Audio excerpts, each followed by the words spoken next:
Sekarang pemirsa, kami sudah bersama dengan Dr. Budi Suhendar. Dr. Budi ini merupakan dokter spesialis forensik yang tentu saja sudah menangani berbagai macam kasus kematian, begitu ya, Dok?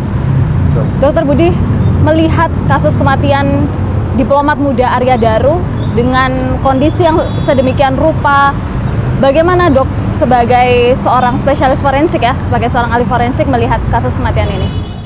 Ya, dari sudut pandang kedokteran forensik tentunya kita melihat 3 aspek daripada kematiannya, yaitu bahwa yang kematiannya termasuk kematian tidak wajar. Selanjutnya dari kematian tidak wajar tentunya harus kita pilah lagi apakah itu masuk pembunuhan, bunuh diri, atau kecelakaan. Ya. Tapi sebelum kita masuk ke sana, tentunya kita harus melakukan pemeriksaan terhadap tubuh korban. Dimulai dari pemeriksaan luar dan pemeriksaan dalam, dilanjutkan dengan pemeriksaan dalam, dan dapat dilanjutkan lagi dengan pemeriksaan lanjutan tambahan laboratorium, ya, seperti pengambilan sampel-sampel untuk memastikan sebab matinya apa, kemudian mekanisme matinya apa, ya. Dok, tadi disampaikan kalau penyebab kematian bisa jadi 3, bunuh diri, pembunuhan maupun kecelakaan. Kalau dalam hal ini kecelakaan yang dimaksud seperti apa, Dok?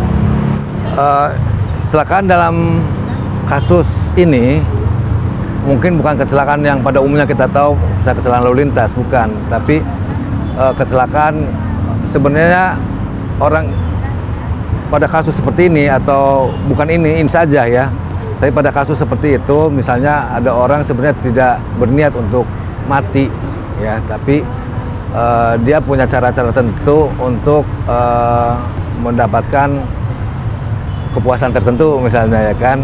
Tapi kebetulan kebablasan, jadi dia nggak sempat untuk melepaskan diri dari apa yang dia buat sendiri untuk mendapatkan kepuasannya, gitu ya kan. Tapi ya itu tetap harus didalami juga, gitu ya.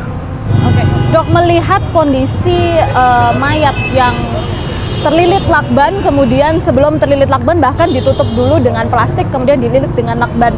Dokter melihat ini bukan merupakan kematian yang wajar, begitu ya, tapi apa dugaannya, Dok? Apakah ini bisa merujuk kepada pembunuhan atau seperti apa? Ya, kalau itu adalah pembunuhan, tentunya saya berpikir ya, atau pada umumnya seorang yang dewasa tidak mungkin akan merelakan nyawanya diambil oleh orang lain. Ya, jadi memasukkan plastik ke kepala orang aja, kalau orangnya nggak mau, dia pasti akan menolak. Ya, tentunya akan terjadi perlawanan. Nah, dalam perlawanan bisa kemungkinan ada luka-luka pada korban itu sendiri, ya. Atau TKP-nya juga jadi lebih berantakan karena perlawanan itu, ya kan. Itu satu, ya. Kalau itu adalah bunuh diri, bisa aja, ya kan. Tapi tentunya harus lagi dicari hal-hal terkait dengan motif bunuh dirinya apa. Cocok nggak orang mau bunuh diri dengan seperti itu, gitu ya kan. Tapi yang penting lagi di sini adalah apakah yang bersangkutan meninggal dengan cara itu atau meninggal sebelumnya. Jadi bukan karena lilitan lakban atau kehabisan karena lilitan lakban. Nah, itu nanti di otopsi ketahuan, gitu ya.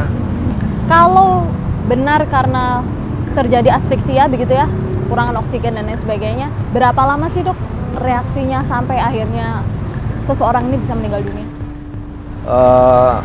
Itu jatuhnya menit ya, cepet ya, nggak terlalu lama ya.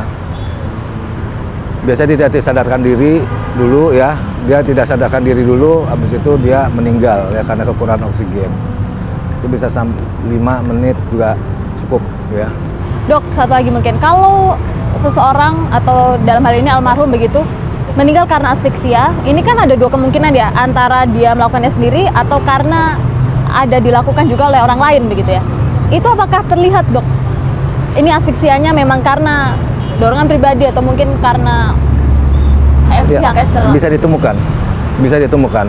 Yang penting kita harus cermat dalam hal memeriksa tubuh korban ya, mulai dari luar dan di dalam.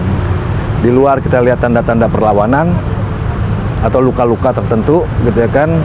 Di dalamnya kita lihat ada tidaknya zat yang tidak lazim dalam tubuh yang bisa menyebabkan kelemahan maupun kematian, ya kan. dan organ-organ menunjukkan mekanisme matinya sesuai atau tidak dengan asfiksia tadi itu.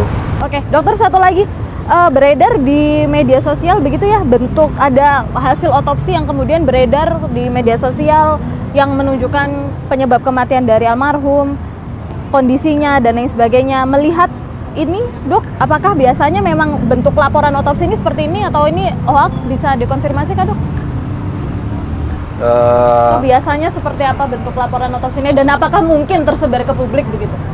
Sepengetahuan saya ya, yang saya lihat ini itu bukanlah format yang digunakan ya oleh institusi yang memeriksanya. Ya. RSCM ya dalam hal ini ya? Ya. Jadi saya nggak tahu apakah ini memang sengaja dikeluarkan ya kan, atau siapa yang mengeluarkan. Tapi sepengetahuan saya formatnya tidak seperti ini.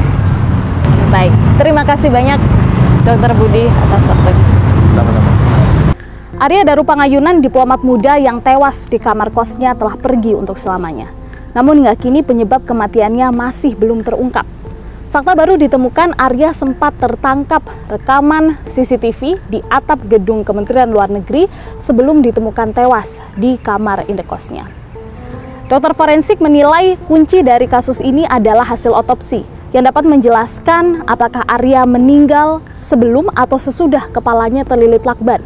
Sementara itu, mantan Kabareskrim Ito Sumardi menduga dari sekian fakta yang ada, kematian Arya ini berkaitan dengan masalah pribadi. Saksikan terus Fakta setiap hari Senin pukul 20.00 waktu Indonesia Barat hanya di TV One.